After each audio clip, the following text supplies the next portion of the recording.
Hello बच्चों, let's see the question. कह रहा है कि match the column one with the column to and choose the correct combination from the options given below. Column one बेटा stability और column to में reason पूछा गया है कि स्टेबिलिटी का रीजन क्या है।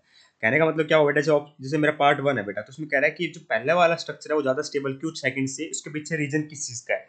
इंडक्टिव फैक्ट का रीजन है, रेजोनेंस का रीजन है, हाइपर कंजुगेशन का रीजन है, या फिर हाइपर कंजुगेशन और रेजोनेंस दोनों का ही रीजन है, या फिर हाइपर कंजुगेशन और इंडक्टिव फैक्ट दोनों का रीजन है। तो एक्चुअली इंडक्टिव फैक्ट में क्या होता है बेटा, मेरा शिफ्टिंग होती है बेटा सिग्मा इलेक्ट्रॉन्स की। रेजोनेंस में क्या होता है बेटा, डी लोकलाइजेशन होती है पाई इलेक्ट्रॉन्स की।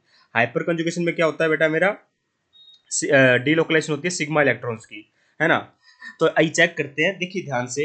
पहली बात हमेशा ध्यान रखना कि जहाँ रेजोनेंस लग रही है, रेजोनेंस हमेशा डोमिनेटिंग फैक्टर होता है as compare to hyperconjugation, और हाइपर कंजुगेशन ज्यादा डोमिनेटिंग होता है as compare to inductive fact. Resonance में बेटा डी लोकलाइजेशन होती है पाई इलेक्ट्रॉन्स की, हाइपर कंजुगेशन में डी लोकलाइजेशन होती है सिग्मा इलेक्ट्रॉन्स की, और इसमें होती है बेटा इंडक्टिव फैक्ट में शिफ्टिंग ऑफ सिग्मा इलेक्ट्रॉन्स।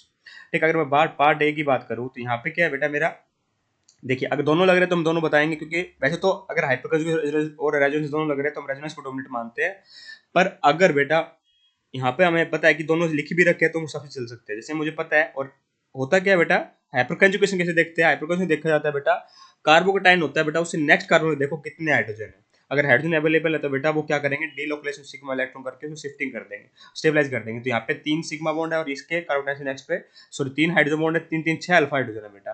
ठीक है, तो ये क्या कर देगा बेटा, हाइपर कंजुगेशन इफेक्ट तो यहाँ लग रहा होगा, इससे ज्यादा स्टेबल है। यहाँ कोई हाइपर कंजुगेशन नहीं लग रहा है इस कार्बोकेटाइन में, क्योंकि कार्बोकेटाइन से नेक्स्ट कार्बन में कोई कार्बन ही नहीं है बेटा, नेक्स्ट कार्बन ही नहीं है।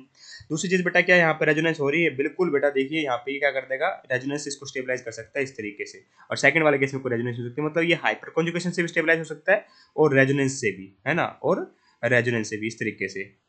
तो इसका मतलब क्या हुआ बेटा, दोनों ही फैक्टर स्टेबलाइज हो रहा है। तो मैं ए का लगाऊंगा पार्ट थ्री ना, ए का थ्री लगाऊंगा, तो ए का थ्री, ए की ऑप्शन दे रखा है, तो 1 3 4 हो गए आउट। पार्ट बी की बात करते हैं बेटा, तो इसमें देखिए कार्ब अनायन दे रखा है। तो कार्ब अनायन बेटा ज्यादा स्टेबल कब होता है, जब इसमें क्या लगा हो, इलेक्ट्रॉन विड्रॉइंग ग्रुप लगे हो। ठीक है, कहता है कि जो सेकंड वाला कार्बन आयन है बेटा वो ज्यादा स्टेबल कैसे है। पहली बात तो बेटा कार्बन आयन में कभी हाइपर कंजुगेशन इफेक्ट नहीं लगेगा, तो 3 4 तो वैसे ही आउट हो गए। रेजोनेंस यहाँ पे हो नहीं रही कोई, क्योंकि रेजोनेंस में क्या होता है बेटा, मेरे delocalisation of pi electrons होता है, तो बेटा ऐसा कुछ तो हो नहीं रहा, है ना। तो केवल क्या लगेगा बेटा, इंडक्टिव इफेक्ट लगेगा। एक्चुअली में यहाँ पे ये प्लस आई इफेक्ट लगाकर इसको डीस्टेबलाइज कर रहे हैं बेटा। भले बेटे बी आर लगा हुआ है, पर ये प्लस आई इफेक्ट डिस्टेबलाइज कर रहे हैं, इसमें कोई प्लस आई इफेक्ट लगाने वाला ग्रुप नहीं लगा हुआ है। इस कारण से बेटा मेरा ये बी क्या हो रहा है, ये CH3 नेगेटिव ज्यादा स्टेबल है बाय इंडक्टिव इफेक्ट। रेजोनेंस यहाँ पे हो नहीं रही बेटा, और हाइपर कंजुगेशन नेगेटिव कार्बन में होती नहीं है, तो बी का आएगा 1। ठीक है, बी का 1 यहाँ दे भी रखा है। थर्ड देखिए बेटा, कार्बोटाइन दे रखे दो, तो यहाँ पे कोई रेजोनेंस तो हो नहीं रही बेटा, और इंडक्टिव इफेक्ट जो लग रहा है, देखिए तीन तीन आर ग्रुप उनके क्या कर रहे हैं बेटा, प्लस आई इफेक्ट लगा स्टेबलाइज कर रहे हैं। यहाँ केवल एक प्लस आई इफेक्ट लगाने वाला ग्रुप है।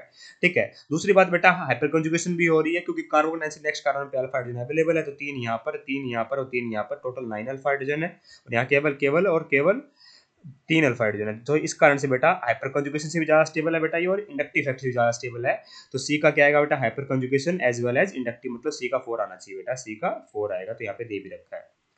बात करें बेटा इसकी रेडिकल, रेडिकल बेटा देखिए वैसे तो बायोमेट्रिक स्पीसीज होती है, इनको इलेक्ट्रॉन डोनेटिंग ग्रुप मिल जाए, इलेक्ट्रॉन विड्रॉइंग ग्रुप मिल जाए, दोनों तरीके से स्टेबलाइज हो सकता है।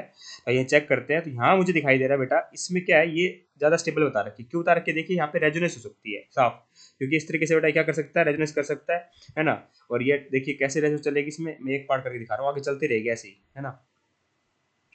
तो क्या होगा बेटा, यहाँ पे रेडिकल बन जाएगा, इसमें क्या हो जाएगा बेटा, मेरा डबल बॉन्ड CH2 बन जाएगा, और यहाँ पे नेक्स्ट क्या आ जाएगा, ऐसे फिर आगे चलता रहेगा। यहाँ क्या हो रही है बेटा मेरे, देखिए यहाँ रेजोनेंस हो रही है, यहाँ रेजोनेंस नहीं हो पा रही है, यहाँ रेजोनेंस नहीं हो पा रही है। यहाँ पे क्या हो रहा है, यहाँ तो बेटा ना हाइपर कंजुगेशन हो रही है ना रेजोनेंस हो रही है, इसमें क्या हो रही है, पर्टिकुलर रेजोनेंस हो रही है। इस कारण से बेटा मेरा पहले वाला स्टेबल, और यही तो डी का क्या आएगा बेटा, मेरा 2 आएगा। तो ऑप्शन नंबर 2 परफेक्टली करेक्ट है। I hope you got the answer, thank you so much.